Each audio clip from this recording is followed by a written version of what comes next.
الحمد لله والصلاة والسلام على رسول الله ومن تبعهم بإحسان إلى يوم الدين. سلام إخوائي قولتان لي السلام عليكم ورحمة الله وبركاته. أچين سر خزمتي بابتك والروشت سليقي جوان ودروس معاملة كردن لقل خلقي دا كشوان سليقي جوان ما بين معاملة كردن ودفتار دا لقل خلقي دا زۆر جارەوەیە بپرسێت کەوا ئەمە پەیوەندی بە ئیسلامەوە چییە؟ بەڕاستی خۆی ئەمە یەکێکە لە بابەتە سەرێکەکانی ئیسلام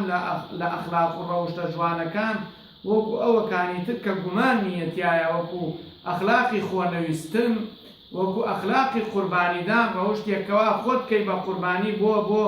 ئەوەی کە خەڵکی لە سەلامەتیە بژێن ئەمانە چەند ئەخلاق و ڕەوشتێکی بەرزن بەبێ گومان ئەمە شێکێکە لەو ئەخلاق و ڕەوشتانە و ئەمە ئەهتیمامێکی زۆری پێ ئەدرێ لە دەوڵەتانی غەیری ئیسلام بەتایبەت زۆر زەرورەکەوا ئیسلامیش ئەهتیمامێکی تایبەتی پێ بدا جارێکی تر قەستم لە موسڵمانانەکەوا بتوانن ئەم ئەخلاق و ڕەوشتە زیندوو بکەنەوە. لە وڵاتانی غەیری ئیسلام ئەم بابەتانە زۆر بە تەفاسیلی ئەخوێنرێ لەوانەی کەوا دیبلۆماسی لەوانەی کەوا سیاسین لەوانەی کە ئەوە ئەیانەوێ شەخسیەتی خەڵکی بخوێننەوە تاکو بتوانن مامەڵەیەکی دروست لەگەڵ خەڵکییا بکەن. و بە تایبەتی ئیسلامیش زۆر ئەهتیمامی بەوە داوە کەوا لە ڕێخستنی مجتەمەعا دەورێکی گرنگی هەیە. جا من دەست پێکەم بەوەی کە یەکەم جار سەلیقە و خوڕەوشتێکی جوان و دروست و مامەڵەیەکی ڕێک و پێک بکەین لە ماڵەوە کە لەگەڵ دایک و باوکا دەست پێکە. لەوەیش من باسی مافی دایک و باوک ناکەم لەسەر مناو چییە و چی نییە، بەس ئەمەوێ بە نمونەیەکی جوان باسی بکەم کە یەکێک لە سەحابەکانی پێغەمبەر صلی الله عليه وسلم لە کاتی لا إله إلا الله کردن کاتێک لەسەر مەرگایە ناتوانێت لا إله إلا الله بکات و ئەچن خەبەر ئەدەنە پێغەمبەر صلی الله عليه وسلم. جا تۆ تەماشا بکە هەر کاتێک خواردنێکی خۆشت بووە هاتبێ لە ماڵەوە، یعنی لە ماڵی دراوسێکەوە کە خواردنێکی خۆش تێ تۆ لە دەرگا وەریەگری ئەو خواردنە خۆشە پێش ئەوەی بیبیتە سەر سفرە لێ ئەخۆی چەند لەزەتی هەیە، یاخود چەندین جار خواردن و میوەت بردوێتەوە بۆ ماڵ و میوانێکت بووە ویستتە کە میوانەکەت نەزانێت. ئەو سەحابی کە لا إله إلا الله ناکا و سەحابیەکانی تر لا إله إلا الله پێ ئەڵێنەوە ناتوانێت بڵێ و دەمی بەسراوە خەبەر ئەدەنە پێغەمبەر صلی الله عليه وسلم. ئەویش پرسیاری کەس و کاری ئەکا ئەڵێن دایکی ماوە کاتی ئەچێتە لای دایکی پرسیاری کوڕەکەی لێکە ئەو دایکە زۆر حەمد و سەنا و سوپاس و ستایشی خوای تەعالاکە کە کوڕێکی پێداوە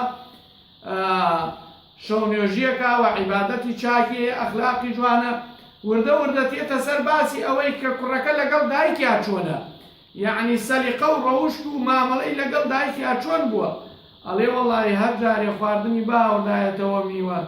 لە منی ئەشاردەوە و ئەیدا مناڕەکانی بزان مامەڵەیەکی دروستی نەبووە لەگەڵ دایک و دایکیدا خوڕەوشتێکی جوانی نەبووە.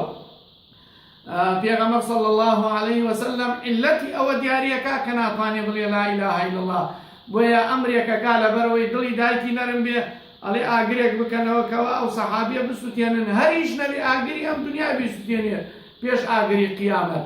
بۆیە دایکی ئەڵێ ئەوە من لە کوڕەکەی خۆم خۆش بووم یا رسول الله لەو کاتێک کە دایکی لێی خۆشە بێ یەکسەر کوڕەکە لا إله إلا الله کە ئەو سەحابی ڕەزای خوای لێ بێ